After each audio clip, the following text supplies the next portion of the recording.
Kasi old na tayo, gagawa na tayo ng ating sariling panghaplas sa ating mga katawan. Kumuha ako ng steam ng panyawan. Tapos binalatan ko, tapos in-slice ko, at binibilad ko sa araw. Dahil sobrang init ngayon, so madali siyang nag-dry yung panyawan.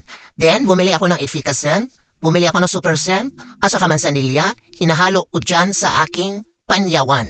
At saka nagdagdag pa ako ng mga oil. Halimbawa yung binili kong panghaplas na herbal oil. Parang meron din siyang mineral oil. Hinalo-halo ko dyan. Ayan. Naglalagay pa ako dyan ng kunting alkohol para naman medyo mabango yung aking panghaplas. Binababad ko man ang panyawan sa mga mixture na yan sa aking haplas ng 2 days. At pagkatapos, ina-apply ko na siya sa aking katawan. Yung kadalasan nilalagyan ko yung aking likod kasi masakit. Nang ito ay aking ina-apply sa aking katawan, lalo na sa aking likod, oh my goodness, ang sarap ng feeling. Tapos ang tulog mo parang mahimbing na mahimbing ang tulog. Nakakapag-relax ng ating mga kalamnan, oh my goodness. Tingnan nyo guys, yung likod ko na ko. Before, ang sakit talaga ngayon, hindi na. Kasi palagi ko hinahaplasan ng panyawan. So kayo mag-try din kayo sa inyong bahay.